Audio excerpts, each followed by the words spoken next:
An balma lamɛnnikɛlaw aw salam aleikum aw tulo bɛ arajo Bamako 24 de kan na ka bɔ Mali kɔnɔ na minnu bɛ k'an lamɛn jamana fan o fan jamana kɔnɔ ni jamana kɔ kan k'aw bɛɛ lajɛlen fo ni k'aw koɲuman dɔn. Aw sɔgɔlen b'aw ka arajo Mandi la Bamako 24 min bɛ yen n'a bɛ kunnafoni latɛmɛ aw bɛɛ lajɛlen tɔgɔ la diɲɛ ma don o don a balimakɛ n'aw denkɛ Abdulaye Kulibali fɛ k'a sɔrɔ ɲɛmaaba n'i y'a sɔrɔ o bɛ tali kɛ Jeje Sare la ale bɛ ka baaraw bɛɛ lajɛlen jateminɛ k'aw fo ni k'aw koɲuman dɔn faso kɔnɔ ni faso kɔ kan. Dɔɛrɛ taw ma k'aw sigi ni k'aw ka kunnafoni ma kɔnɔ kunnafoni ni dalilu don tiɲɛ ni Ala ye siran kan kunnafoni gɛrɛgɛrɛ anw sigilen filɛ kɛnɛ kan. O de kan ka bɛn bi kunnafoniw lase waati ma bi ye juma ye bi juma bɛnnen bɛ nanzara san kalo sabanan ye marisi kalo ye bi o tile 11 ka bɛn 2022 san ma farafin kalo min n'o ye sungaloma kɔnɔ ye an b'a ladɔnniya k'a fɔ bi o tile 8 ye jace la san kalo 8nan don hijira san 1443 san dugawu de bɛ kɛ Ala k'a ɲɛ k'a d'an ma bakuruba fɔlɔ bi kunnafoniw filɛ k'aw ladɔnniya k'a fɔ Mali kiriko kɔni bilama gɛlɛya bɛ a ko la dɛ maa caman y'a yira k'a fɔ ko ni fɛn t'i kun ko kiri kɔni bilama k'a bɛ sulu i fanfɛla la min bɛ tali kɛ Kucala tribunal la a yirala ko maa dɔw kɔni bɛ ka gɛlɛya ta ka ɲɛsin maa dɔw ma o ko kɛra cogo jumɛn kunnafoni ɲɛfɔli ko la fo ka taa se an ka jamana kɔnɔna na Sɛnɛgalaw ka jɛkulu bɛ yen nɔ union secteur mɔgɔw olu ye fara ɲɔgɔn ba dɔ kɛ kunungo o ko kɛra cogo jumɛn kunnafoni ɲɛfɔli ko la embargo kɛlen Mali kan min bɛ tali kɛ Sɛnɛgali jamana den dɔ ye taama kɔni ta Sɛnɛgali ni ka na Mali kɔnɔna na kɛrɛnkɛrɛnnenya Diboli u ye ɲɔgɔn kunbɛn frontière la yen n'u maliden dɔw ko kɛra cogo jumɛn kunnafoni ɲɛfɔli ko la embargo kɛlen Mali kan a kalo 2 ye nin ye sugu bilama min cogo don ko kɛra cogo jumɛn kunnafoni ɲɛfɔli ko la ninnu de bɛna kɛ kunnafoni la kumaba ye ka fara kunnafoni wɛrɛ kan lase ma denkɛ n'a balimakɛ fɛ Sidiki Kulibali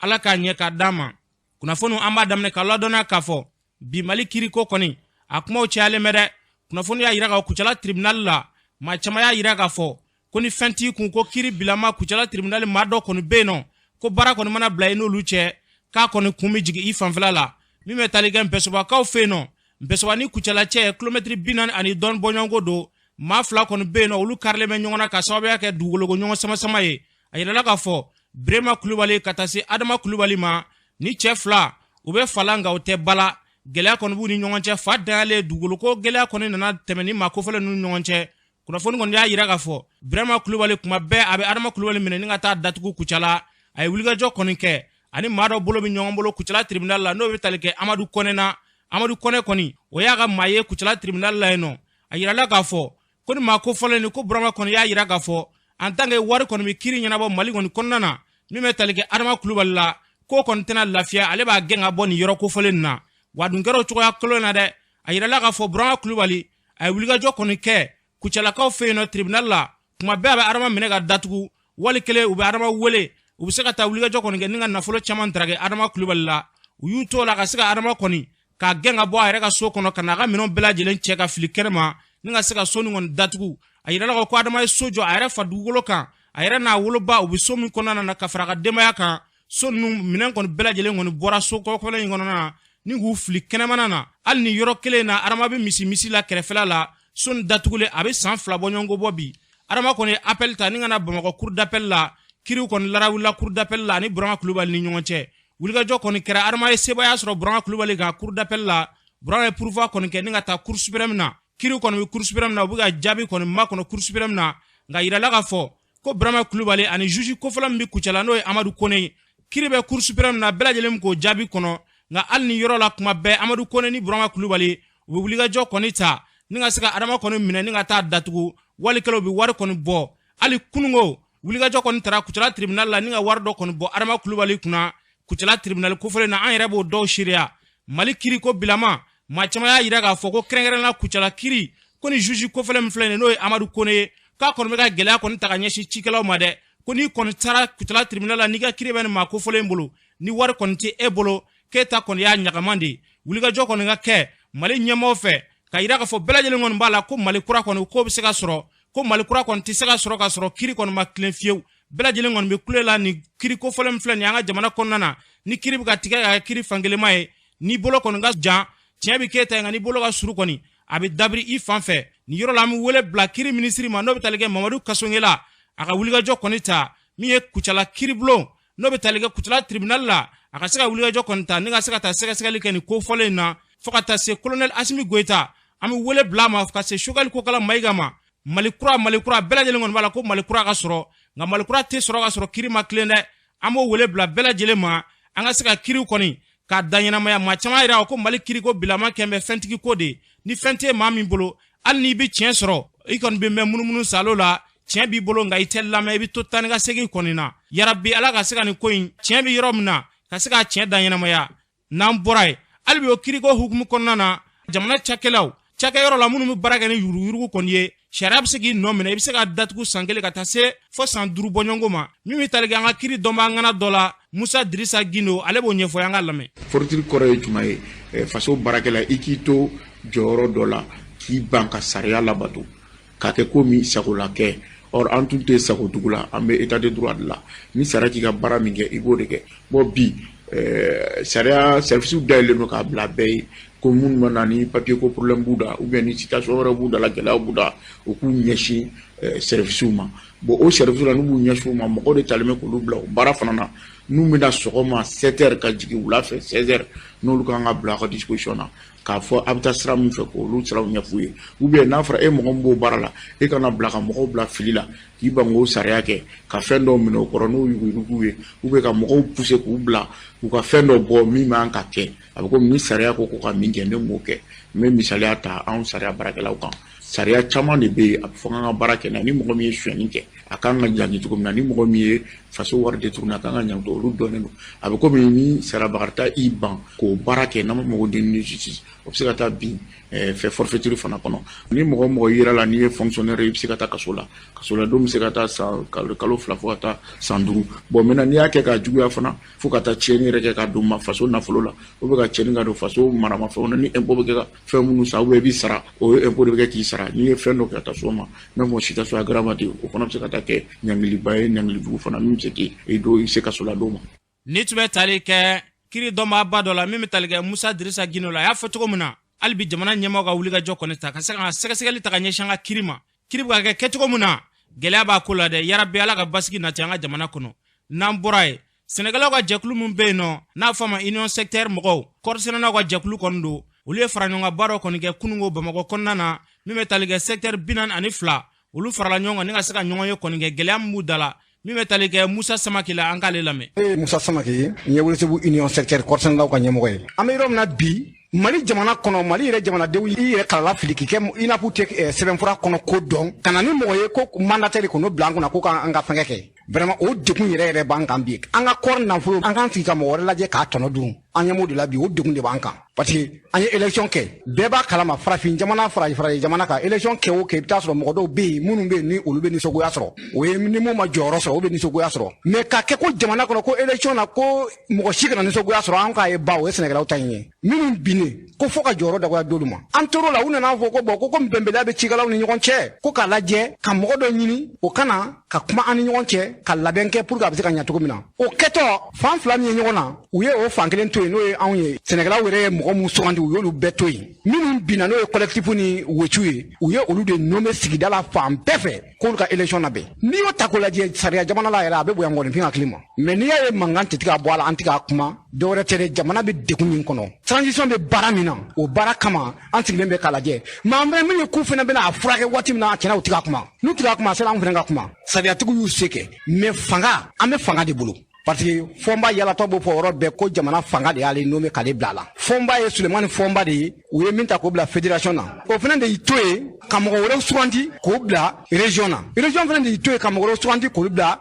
secteur niveau la secteur tilala ka mɔgɔ 10 ta sabu n'i y'a kɛcogo lajɛ sɛnɛkɛlaw de effacé de ka bɔ yen pewu kɔɔrisɛnɛlaw yɛrɛ date don nin kuma si la e ka ɲɛmɔgɔ sugandi k'e da yɛrɛ kana don o la fiyewu a tigilamɔgɔw fana tɛ ka na dɔwɛrɛ kɛ dɛ u bɛ ka na sɛnɛkɛlaw tilali de la u bɛ ka min sinsin o ye sɛnɛkɛlaw tilali ye sɛnɛkɛlaw fara ɲɔgɔn kan yɔrɔ kelen pe ta la vraiment n'u m'a lajɛ ka sɛgɛsɛgɛli kɛ ka ɲɛɲini k'a la jamana bɛ degun min kɔnɔ dɔ bɛna fara a kan dɛ président n'a ka gouvernement premier ministre u k'a lajɛ an bɛɛ lajɛlen Mali tun bɛ degun o degun kɔnɔ o ye somɔgɔko de ye an bɛ yɔrɔ min na bi o somɔgɔko kelen fana bɛ Sirasiw ka fanga in kɔnɔ Asimi Goyita balimakɛ dɔ de bɛ yen école don o de kelen filɛ ka sɛnɛkɛlaw degun ye nin cogo la tan bi n'an ko ko Ibrahim Boubacar Keita ka fanga tiɲɛna a denkɛ fɛ ale fana ta bɛ nin ka k'a balimakɛ fɛ parce que degun ye cikɛlaw kan bi ale bɛ ka wale mun kɛ o de bɛ ka degun las'an ma u tɛ taa sigida la u ka taa tiɲɛ ɲini u ka taa kɔɔrisɛnɛ jɛkuluw la u ka taa coopératives la u ka taa union na ka taa tiɲɛ ɲini min bɛ ka kɛ ani tiɲɛ cɛ ka jan wa u bɛ ka yala ko fɔnba bɔlen nin sigida la fɔnba bɔlen nin sigida la min bɛ ka fɔ télé la o tɛ tiɲɛ dɛ min bɛ ka kɛ terrain kan n'u bɛ ka min bɔ télémali la o tɛ kelen dɛ an fana sɔnnen don ma parce que télémali ye u sagoya la parce que o ye gouvernement ta ye o misali sugu ye mun ye anw ye marché ba min kɛ don min na n'an nana APCAM na o ja ma bɔ Mali téléso la Mali cɛkila bɛɛ tun bɛ kɛnɛ kan yan don mais an bɛɛ taara an sigi k'an bɛna lajɛ Mali télé la an m'an ɲɛma d'a kan parce que n'u sago tɛ fɛn fɛ o tɛ bɔ télé la o la u fana bɛ ka yala kumakan kolon min bɛ ka f'u ye tourner yɔrɔ la u b'o de effacer k'o bɔ yen ka na ɲumanw de fɔ an bɛ min kɔni ɲini u fɛ vraiment gouvernement ka a sɛbɛ don a ko la parce que samiya a selen dɛ an bɛ kalo min na nin ani samiya cɛ tɛ dɔwɛrɛ dɛ mais ko bɛɛ ye jagoya ye kɔrɔsɛnɛ tɛ jagoya ye dɛ anw ka sɛnɛkɛfɛn dan tɛ kɔɔri ye cogoya si la anw fɛnɛ tɛna sɛnɛ kɛ ka t'o di transition mɔgɔ ninnu ma tant que n'u ma mɔgɔ mandatelen n'u ma n'u cɛ ka bɔ yen n'u ma fɛɛrɛ ɲina la anw fɛnɛ tɛ kɔɔri sɛnɛ ka di ninnu ma diɲɛ la den ni tun bɛ tali kɛ Musa Samake la yarabi Ala ka basigi nati an ka jamana kɔnɔ n'an bɔra ye embargo bilen Mali kan min bɛ tali kɛ Sénégalikaw fɛ yen nɔ maa dɔw kɔni farala ɲɔgɔn kan ni ka taama ka bɔ Sénégal ka na fɔ Mali frontière la Diboli maliden dɔw fɛnɛ bɔra ni ka taama ni k'u kunbɛn a kɔni kɛra jamakoba de yaasa ka préparatigɛ d'a ma an ka maa dɔw ka sira lamɛn. Ça restera historique parce que rappelez-vous que Oubafo CEDEAO sans faire CEDEAO Dougouma tous les CEDEAO où y a to Sénégalais au marchera faut kana ces frontières là Sénégalais c'est les frontières maliennes là où you interdit coûte do Mali kono parce que couvre na Mali est soutenu de la CEDEAO kono c'est la libre circulation des biens et des personnes mais abel y a to fuka ce Kidira ka faut coûte teme Kidira ni Diboli c'est la frontière pondre de Bunyote donc population sénégalaise ou malienne ou bere par la nyonka ka démission nous la teme jago ya chogo dola ni atle mugande doure ou bora Sénégal depuis le 16 Ghana bi et ni ala ni kiraje bido wa ko fu c'est Mali frontière là ka faut kubu minewa o manyo parce que loi te mi mu balika naw bon maintenant en dehors de ça ka yirula ko malien de ko nunu te duma nunu be toya malien de do unana fana ubuka jamana de korono ye malie ali Sénégal bi mo ko munu mine muso kele mbala ani chefla kele mbe wo Guinéen de Sénégalais ni so njami mene fe akabombi denmisɛnninw minnu filɛ ka na les marchés ninnu an b'a f'u ye ko ka bisimila u bɔr'u ka so u nan'u ka so u tagamara ka bɔ Dakar ka na fo Diboli bi ka yira ko an ka faama minnu bɛ yen an ka autorité minnu bɛ yen le colonel Assimi Goïta a n'a ka premier ministre Choguel Kokala Maïga a n'u ka gouvernement u bɛ baara min na africain mɔgɔ bɔ de la bi u ye baara daminɛ ka na bi fɛn min sɔrɔ la depuis 1960 fo 2020 depuis transition sigira aw yɛrɛ ɲɛ b'a la o don dɔrɔn min kɛra Mondoro o kɔni malien africain le monde entier bɛɛ bɔra kalama ils ont libéré le Mali min kɛra bɛɛ y'a ye donc le Mali a besoin de ça aujourd'hui et c'est le malien c'est l'armée malienne qui est en train de faire ça aw y'a ye kabini force étrangère ninnu nana an yɛrɛ tɛ ka foyi faamu an tɛ ka foyi ye an tɛ ka victoire foyi sɔrɔ mais sisan aw ɲɛ b'a la parce que mɔgɔ ni i yɛrɛ fɛn bɛ i yɛrɛ bolo ani a bɛ maa wɛrɛ bolo kelen tɛ. anw ye olu donsow ye Falemɛ Gajaga donsow ko fɔlɔ min filɛ ka bɔ sisan n'a fɔra ko délégation min bɛ wuli ka bɔ Sénégali ko bɛ n'u ɲɛda an ka faamaba kan donc an nana olu de kunbɛn an b'u bonya donc bonya ni karama a diyara n ye fo ka tɛmɛ an kɔni bɛ frontière la yan donc an bɛ yan su ani tile. bi ni an b'a fɔ ni ye anw nisɔndiya ko ye ni ye diaspora ka ko ye parce que ni fɛn fɛn ye tunga kunkanko kuma ye diaspora n'a ma y'a yɔrɔ la a bɛ komi dɔɔni y'a jɛ mais an ye balinako min ye bi an nana ka na an balima dɔw de kunbɛn balima minnu y'a dɔn k'a fɔ ko dekun bɛ Mali kan o dekun in olu bɛ taama kɛ k'a yira k'a fɔ dekun olu fana bɛ dɔ ta dekun in na n'o ye an balima Sénégalais ye mais an bɔra balinako jumɛn na an balima ninnu nana dɔw sera ka don mais Sénégalais ka autorité dɔw minɛ k'olu tɛ don an t'o kun de dɔn parce que CEDEAO ka sariya kɔnɔ an b'a ye k'a fɔ libre marché ka don jamanaw ni ɲɔgɔn cɛ sennama sira fɛ o a kɛra motoma sira ye o mais surtout les personnes ils sont libres de rentrer comme ils veulent et n'a fɔra ko dɔw bɛ bɔ jamana dɔ kɔnɔ k'u bɛna don jamana dɔ kɔnɔ fo k'u ka nisɔngoya yira k'a yira o jamana la k'u n'olu bɛ ɲɔgɔn fɛ olu de bɛ bali k'o tɛ don an t'o kun dɔn aw yɛrɛ ɲɛ b'a la jama min bɔra bi ka an kunbɛn bi vraiment an bɛ dibolikaw bɛɛ lajɛlen fo ka Diboli maires fo ka donsow fo ka préfets fo ka diaspora bɛɛ lajɛlen fo nin kɛra kunnawoloba de ye Mali ma bi marcheurs minnu fana nana an b'u fana fo ka barika da u ye. ni tun bɛ tali kɛ maliden dɔw ka sariya la dibolikaw fɛ yen nɔ yarabi Ala ka basigi nati an ka jamana kɔnɔna na n'an bɔra ye hali bi embargo ko hukumu kɔnɔna na embargo kɔni a kɛlen Mali kan a kalo 2 dafara jagoko bɛ cogo di simanko bilama kuma cayalen bɛ dɛ ko siman kɔni gɛlɛyala baaraw kɔni caman jɔlen bɛ an ka jagokɛla dɔw lamɛn. an kun bɛ siman ta fɔlɔ 95 000 mais ka na bɔ o la ka na fo 130 000 bi 130 000 125 000 bon an kɔni ma min faamuya ko la gouvernement ko k'ale ye mesure ta parce que ko Zulukada kɔni b'u fɛ ko 95 000 à 95 000 ale Zulukada b'o sɔrɔ yɔrɔ min na ni gouvernement b'o kalama gouvernement fɛnɛ kɛ ka chose siman ta ye an bɛɛ kɛ se ka siman sɔrɔ sɔgɔnima la mɛ Bamako bɛɛ bi n'i ko k'i bɛ siman ta prix normal la fini ka taa Zurugada fɛ bon e bɛ taa Zurugada fɛ a bɛ fɔ n'i bɛ siman ta f'i k'e minɛn wɛrɛ san a bolo pour que chose i k'i se ka siman sɔrɔ bon an kɔni ma foyi faamuya ni gouvernement bɛ se ka explication min di o la ni fɛɛrɛ min bɛ sɔrɔ fɛnɛ ni bɛɛ kɛ se ka siman sɔrɔ nɔgɔya la an bɛ gouvernement kɔnɔ la sinon bi kɔni chantier bɛ jɔlen don. Minanko la tiɲɛ la gɛlɛyaba de b'an kan nin wagati in na minanko crise yɛrɛ de don minɛn tɛ sɔrɔ minɛn prix gɛlɛyalen don surtout simanko ni gazi ko o yɛrɛ de kɛlen don k'an sɛgɛn kosɛbɛ kosɛbɛ nin wagati in na a bɛ kalo 2 bɔ an tɛ ka siman sɔrɔ Mali ta bɛ sɔrɔ o bɛ sɔrɔ dɔɔnin dɔɔnin o fana prix gɛlɛyalen don an yɛrɛ bɛ den mois bɔ bi siman t'an bolo yɔrɔ ni minɛn kɛra ten dɔrɔn a ko bɛ gɛlɛya hali a tɛ tile 2 bɔ siman dɔ proposera ne ye mɛ o tilala ka ne taara k'a di mɔgɔ wɛrɛ ma gɛlɛyaba de b'an kan nin wagati in. Tiɲɛ yɛrɛ an bɛ se ka min fɔ simanko la jamana in kɔnɔ tiɲɛ an yɛrɛ de b'an ka gɛlɛya yɛrɛ juguya an yɛrɛ biya bon n'an y'a faamuya an yɛrɛ dama ni ɲɔgɔn cɛ tiɲɛ yɛrɛ a ka ca Ala fɛ an ka laɲini min o bɛ sɔrɔ jamana nin kɔnɔ an mago fana nana sɔrɔ gɛlɛya bi mais ni an mago fana nana sɔrɔ gɛlɛya min bɛ yen bon o min ye c'est à dire an minnu bɛ yen nɔ population k'a jateminɛ an n'an ka faamaw fana k'a jateminɛ c'est à dire u ka sigi ka fɔ ka bɛn kelen kan gɛlɛya min bɛ jamana in kɔnɔ n'o ye an yɛrɛ ouvrier ka baara yɛrɛ taabolo ye n'o o simanko ninnu fɛn ninnu ani nɛgɛko ninnu u k'a jateminɛ tiɲɛ yɛrɛ u ka kuma minnu bɛ siman baara ninnu kɛ c'est à dire gɛlɛya bɛ bɔ olu ka yɔrɔ la wa bon ou bien c'est à dire an ka commerçant min bɛ taa yɔrɔ min na wa o de wa bon c'est à dire an t'a dɔn quoi sinon tiɲɛna an ka baara caman jɔlen don k'a sababu kɛ simanko ninnu. Bon siman gɛlɛya ye a nana ni gɛlɛya wɛrɛ de ye an ka baara fana na parce que siman prix yɛlɛla donc baara caman bɛ yen u bɛ se ka kɛ siman fanba bɛ bɔ yɔrɔ min na tiɲɛna bon siman bɛ bɔ yɔrɔ min na an tɛ se ka a yɔrɔ jɔnjɔn fɔ parce que an fana ma san commerçant de bolo yan an bɛ Mali siman san commerçant in bolo donc a bɛ bɔ yɔrɔ min na an tɛ se ka yɔrɔ kelen fɔlɔ an ka siman caman bɛ bɔ Sénégal de an ka siman ninnu fanba bɛ bɔ yen bon a gɛlɛyalen yan bon an b'a ta an ka fournisseurs fɛ yan Mali siman ninnu. An bɛ mun fɔ autorité mɔgɔw ye u k'a lajɛ siman bɛ se ka nɔgɔya cogoya min na maa siman bɛ produit an yɛrɛ fɛ yan n'a fɔra ko an tun bɛ siman san 95 000 n'a bɔra o la ka na jusqu'à 130 000 ɲɔgɔn 125 000 an b'a dɔn o ka ca dɔɔni u k'a lajɛ u ka réduction dɔɔni kɛ maliyɛnw ye walasa bɛɛ ka nɔgɔya sɔrɔ. Fɛn bɛɛ de ka gɛlɛn an kɔni bɛ maɲumako sanni de la i mani jɔ fɛn min kunna ni ko hali ka bidulani fɛrɛ ma b'a fɔ k'o t'a la a bɛ daminɛ 200 ka yɛlɛ a bɛ daminɛ 400 ka yɛlɛ an bɛ balo cogo di an bɛ dumuni kɛ cogo di an b'a di Ala dɛmɛ ale de bɛ se ka jɔn dɛmɛ sinon kɔni Mali bilama Ala k'a to a dilanbaga di faamaw ma Ala k'a dilan sinon fɛn bɛɛ lajɛlen ka gɛlɛn an bɛ sugu kɔnɔ an bɛ ɲɔgɔn foriki ni kɛlɛ de la fɛn bɛɛ de ka gɛlɛn sinon degun ka bɔ cɛw bɛ nasɔngɔ bɔ la suw bɛ nasɔngɔ bɔ la tile n'an dɔn n'a wari ye sugu kɔnɔ fɛn ɲɛnaman tɛ sɔrɔ ka kɛ dagaw kɔnɔ. I ma dɔn bɛ mɔgɔ jigi tigɛ ka tila ka na nafɛnw lajɛ pɔfɔrɔn 200 la filɛ bani. An kun bɛ kɔngɔn ta 1200 mais bi bi in na an bɛ k'o ta 1400 1500 an yɛrɛ ka nafɛn a tɛ se ka san n'u nana a sancogo b'u kamana gan anw dun fana y'a san gɛlɛya la n'anw y'a sɔrɔ cogo min an b'a feere ten de a bɛ k'u kɔnɔ k'anw de bɛ fɛnw gɛlɛya mun bɛna d'anw ma olu de b'a gɛlɛya n'olu y'a sɔrɔ cogo min ka na d'anw ma an fana b'a feere ten. An yɛrɛ t'a dɔn an bɛna ko kɛ cogo min tulu gɛlɛyara nasɔngɔ min bɛ d'i ma a tɛ labɔli kɛ a tɛ faamuya e dun tɛ fɛ ka nan kolon tobi. Hakilina Moroko ko na an kɔni b'an ka fanga soutenir hali n'a sɔrɔ gɛlɛya bɛ yen gɛlɛya kɔni mɛna cogo cogo kana wuli don dɔ. An ni embargo ko in na anw sɛgɛnnen don o ye sɛgɛn dan ye frontière datugulen don fɛn bɛɛ sɔngɔ ka gɛlɛn anw sugu kɔnɔ feerekɛlaw yɛrɛ ɲaninen don a bɛ client kɔnɔ k'anw de bɛ fɛn bɛɛ sɔngɔ yɛlɛ a bɛ kɛ cogo di an balo b'a la ne yɛrɛ cɛ bɛ mobili bari boli Mali ni Sénégal cɛ nin y'a kalo 2 ye a sigilen don ten du denbaya dépense b'a kan a ka gɛlɛn an ma dɛ autorités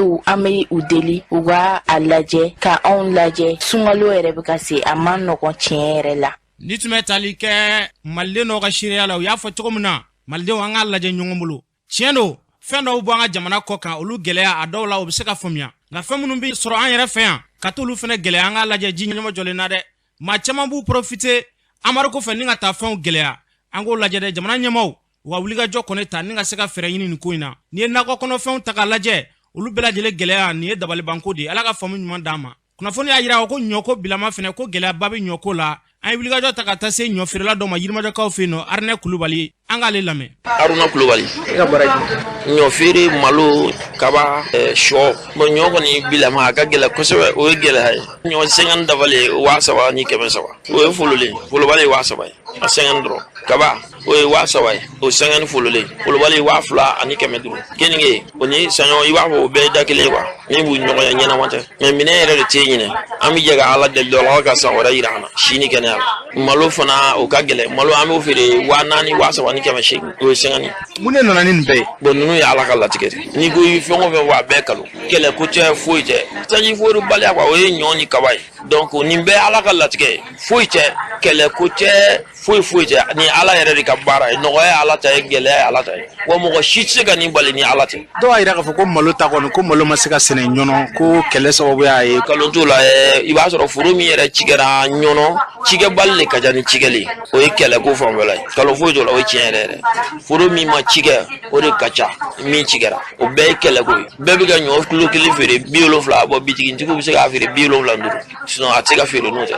ɲɔgɔn ta ye ala ko ye mɔgɔ ci tɛ se ka ɲɔ jigi tɛ se k'a yɛlɛ ni ala yɛrɛ tɛ sɔmiyɛ yɛrɛ ma don fɔlɔ est ce que ka taa se ɲɔ kura seli ma maa bɛ se k'a fɔ ɲɔ bɛ se ka gɛlɛya ka tɛmɛ nin kan wa ou bien o bɛ fara ala yɛrɛ la parce que ni ala ko k'a bɛ na ni nɔgɔya ye mɔgɔ si tɛ bɔ o kalama ala bɛ na ni nɔgɔya ye a bɛ se ka kɛ a bɛ gɛlɛya a bɛ se ka kɛ a bɛ nɔgɔya mais min ka d'an ye dɔrɔn ala k'a nɔgɔya dɔrɔn a b'a anw yɛrɛ t'a dɔn amadu ko bɛ sen amadu ko bɛ k'anw lafiya ka taa de anw yɛrɛ t'a dɔn amadu ko bɛ yen an bɛɛ ka jɛ ka ala wele dɔrɔn mali bɛɛ ka jɛ ka ala wele sanji ka fori n'o kɛra ɲɔ kaba ala b'a bɛɛ nɔgɔya ala ka sanji fori ala k'aw yɛrɛ bolo mɛn aw ka baara la kira kanu kama salala rasul yarabi ala ko dubabu minɛ ala k'an ka jamana basigi hali bi ala ka nɔgɔya ta ka ɲɛsin an ka jagofɛnw ma n'an bɔra ye marisi kalo tile 8 mana se ka ban fo ka t'o kalo kɔni sa musow bɛ fara ɲɔgɔn kan kɔni kɛ ni ka se ka tasi bila kɛ ɲɛnajɛw kɔni bi kɛ min bɛ tali kɛ o fara ɲɔgɔn kan baara kɛra bamakɔ kɔnɔna na minisiri min ɲɛsinnen bɛ muso ni du ni denbaya ma wadijilakaw furumuso Funɛ Kulubali e tun bɛ kɛnɛ dɔ kan an k'ale lamɛn n bɛ dugawu don kɛ an ka fure minnu binna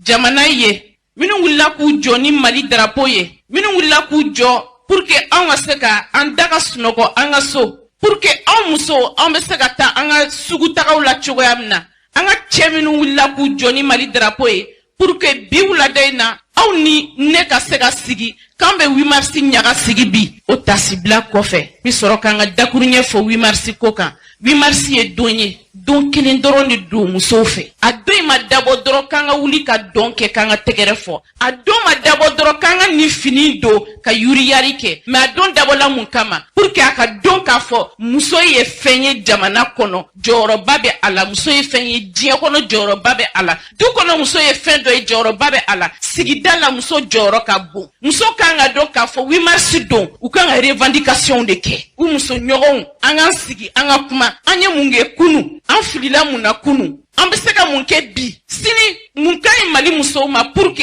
an ka épanouissement bɛ se ka sabati cogoya min na 8 mars dabɔla mun wɛrɛ kama tuguni an ka togodala musow an tɛ ɲina u kɔ bi an tɛ ɲina u kɔ sini parce que hali sini ni aw wulila ka taa nan san togodala muso dɔ ka sɛnɛ kelen de ye aw bɛ taa o nan dɔ de san ka bila aw ka daga kɔnɔ n'i taara bamakɔ dafe jugu la i mana jardin fɛn o fɛn ye ko légume bɛ sɛnɛ a kɔnɔ i bɛ muso dɔ birilen ye a bɛ ka légume ni sɛnɛ e bɛ t'o légume ne san woninda la e bɛ t'o légume ne san i ka quartier sugu la ça veut dire que togodala musow bi an b'u fo u ka 8 mars la ni tun bɛ tali kɛ muso ni du ni denbaya minisiri la wadijelakaw furumuso Funɛ Kulubali yarabi ala ka basigi nati an ka jamana kɔnɔ n'an bɔra ye mali ozeforo olu tun bɛ drapeau yɛlɛ baaraw kɛ ka kɔrɔ u tun ye baara kofɔlen jɔ nka o y'a yira k'u kɔni baara nin daminɛ min bɛ tali kɛ kanutelakaw furumuso Fatumata Kone ale b'a ɲɛfɔ an ka lamɛn ozeforo ye service paramilitaire de ye a kun mɛnna an tɛ ka nin drapeau yɛlɛ in kɛ donc an y'a wele k'a yira bɛɛ la k'a fɔ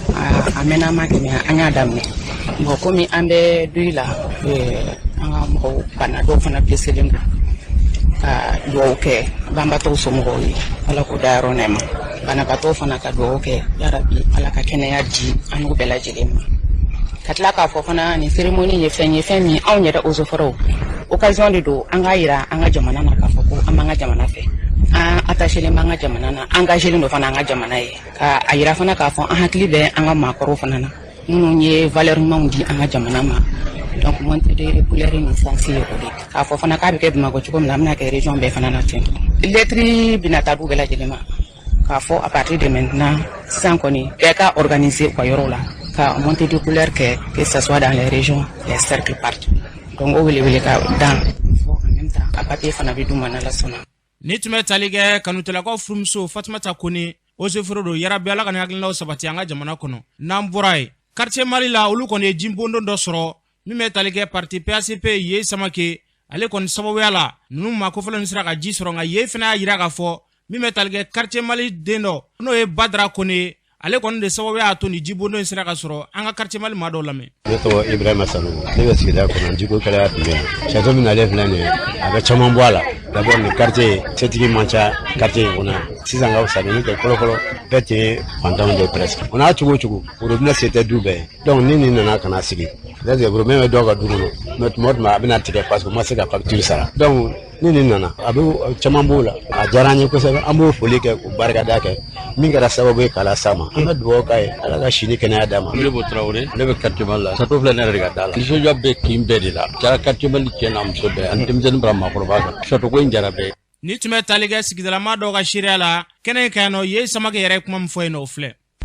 Château in ye sababu ɲuman de ni quartier in den dɔ a tɔgɔ ye Badara Kone ale de sera ma ko a ɲɛba la an bɛ ka forage kɛ yɔrɔ caman ka château di mɔgɔw ma ko ale mɔna yan de a y'a ka denmisɛnniya kɛ nin yɔrɔ in de la ale ka mɔgɔkɔrɔbaw bɛ yan a ko a ka d'a ye an kana forage kɛ ka d'a ma n ko sariya ye mun ye n'an bɛ forage kɛ yɔrɔ o yɔrɔ dugumɔgɔw bɛ miliyɔn 2 sara anw yɛrɛ bɛ sɔrɔ ka taa machine bila ka forage kɛ ka château k'a la ka pompe ni fɛn k'a la à hauteur de 8 millions o ma se ka sɔrɔ nin na alu ko ale somɔgɔw de a b'a fɛ ka nin kɛ waleɲuman dɔn de ninnu de y'ale lamɔ ninnu de y'i janto ale la ninnu de y'ale kɔrɔfɔ k'a bɔ sirajugu kan bon ale bɛ yɔrɔ min na bi a ka d'a ye jiko gɛlɛya min bɛ a ka sigida la an ka dɔ bɔ o la donc château in nana o cadre kɔnɔ donc a nafa bɛ olu de kan olu de b'a nafa dɔn an kɔni b'a dɔn baara in n'u bɛ mɔgɔ fo ne tɛ parce que diɲɛ ye sababu ye ala ko an kana ɲina sababu kɔ an bɛ baara mun kɛ yɔrɔ tɔw la o kɛdi cadre ni nin tɛ kelen ye an b'a kɛ partenariat kɔnɔ parce que adamaden i bɛ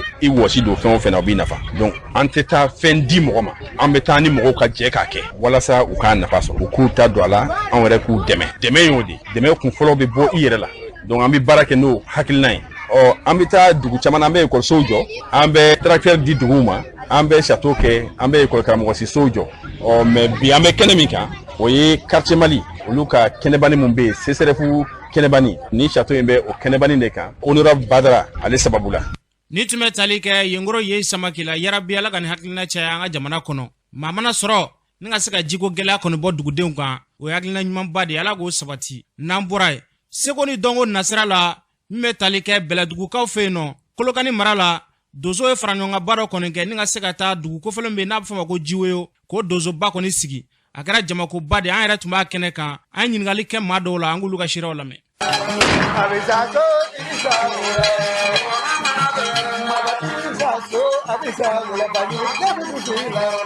An bɛ kɛnɛ min kan waso kɛnɛ tɛ kumabɔ kɛnɛ don diɲɛ sera hakɛ min mɔ maninfin an ka bɛɛ kelen kan ka kelen fɔ ka kelen kɛ maa si kana maa si janfa an ye sɛbɛ de ta k'a kɛ ɲɛmaa ye Jiwoyo komini na yan sɛbɛ jɛkulu o jɛkulu ni ɲɛmaa tɛ la a tɛ taa ɲɛ dɛ an bɛ to maa kelen de kɔ n'o ye sɛbɛ ye o y'an kun fɔ ɲaa ye sɛbɛ fana jama a b'o de sagorɔ dɛ sɛbɛ tɛ Jiwoyokaw kelen sagorɔ a bɛɛ Mali donso bɛɛ lajɛlen a b'o bɛɛ sago kɔnɔ sɛbɛ i sigi kun ye min ye ka donsoya k'a taa ɲɛ i mana min mɛn i ka donsoden wele an ka bɛn o kan an k'o fɔ o ka kɛ jama hakilina ye sɛbɛ ko ala ka ɲɛmaya ni sigi bɛ a la ala ka kɛ donsow ɲɛmaa ye ala ka kɛ donsow kunfɔ yɔrɔ ye ala ka kɛ donsow jigida yɔrɔ ye.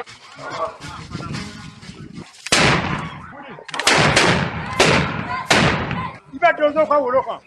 Jiwoyokaw sɛbɛ sigilen filɛ Kolokani donsoba ko ne k'a sigi Mali donsoba ko ne k'a sigi. Ne Sɛbaga Ci an na sɛbɛ sigili la ko donsoya java tɛrɔ dɛ fɔngɔ tɛrɔ politiki tɛrɔ ka sɛbɛ ta k'a sigi an ɲɛ ka tila k'a java ko n dɔrɔn ne sanɛ k'o tigi java sɛbɛ n'i yɛrɛ donso java ko dɔrɔn ne sanɛ k'i java. Tɔgɔ ko Madubilen Gɛninkɔrɔ kanuya de y'anw se anw ta ye ka duwawu kɛ ɲɛmɔgɔ fɔlɔw y'a fɔ donsoya tɔgɔ de ko tilennenya ni min ye min janfa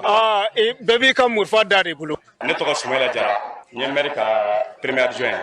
maire yɛrɛ a ma kɛnɛ sɔrɔ nka a ka hakilina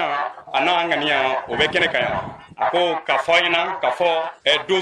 donso ye an ka lawale lakanabaa ye donso de ye donso ye kungo lakanabaa ye donso ye somɔgɔw lakanabaa ye jama fɛn fɛn bɔra yɔrɔ min na ka tamina Jijeni Sagabala Kati Falajɛ Kolokani an b'aw bɛɛ lajɛlen fo aw y'a bisimila donsow ka bɛn jɛkulu o jɛkulu ni aw bɛnna aw bɛ se ko la aw ka baara kɛ tiɲɛ kan aw ka fara ɲɔgɔn kan donso kuntigi segin ko ala ka kuncɛ hɛrɛ la. Ni tun bɛ tali kɛ maa dɔw ka seereya la kɛnɛ kan min bɛ tali kɛ Katikaw fɛ yen nɔ Sulemani Kulibali ale cɛsirilen bɛ donso ka ko la kosɛbɛ kosɛbɛ ale jamaba kɔni bɔ kati ni ka kunda jiwoyo kan an ɲininkali kɛ ala kɛnɛ kan a ye kuma min fɔ o filɛ. Ne tɔgɔ Solomani Kulubali ka bɔ Kati donso denenba n ka foli bɛ u bɛɛ ye ka foli di jamana maramasaw ma maa minnu bɛ n'o faso b'u bolo n'u bolo bɛ faso in kɔrɔ Asimu ani Shogali an ka foli b'u ye an bɛ Bɛlɛdugu bi yan de ye Jiwoyo ye Kolokani mara don an bɛ donsokuntigi sigi min na Sibe don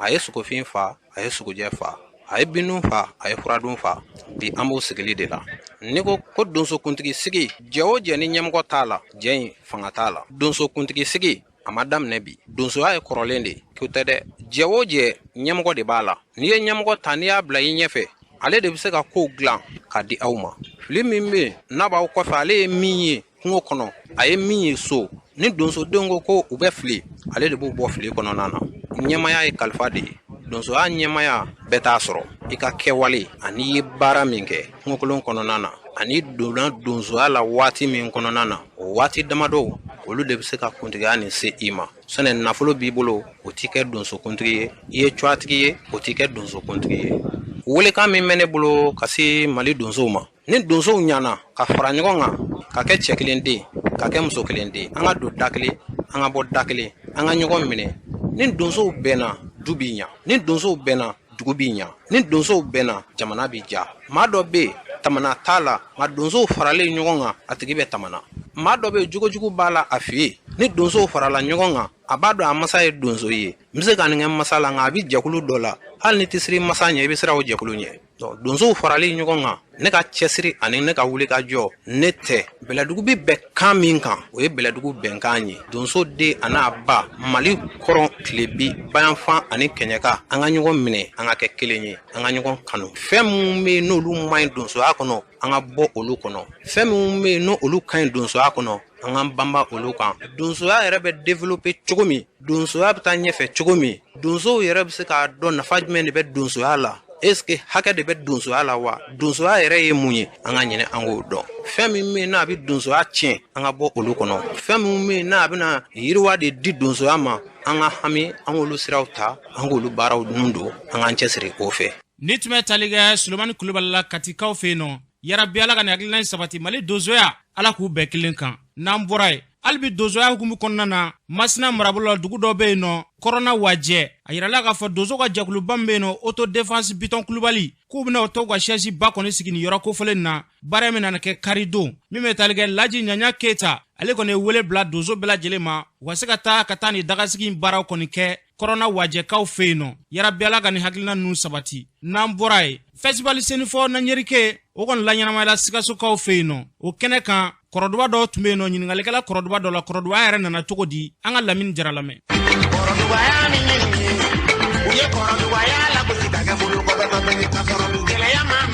Masiri min filɛ ne la nin ye kɔrɔdubaw ka masiri de ye anw fɛ Sɛnɛfɔ la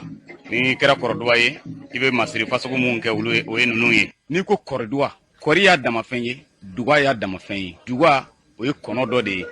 fɔlɔ dugaw kun ka ca anw fɛ yan nka an ye jateminɛ kɛ sisan i y'a dɔn duga bɛ yan sisan wa dugaw u bɛɛ taara mun y'u ta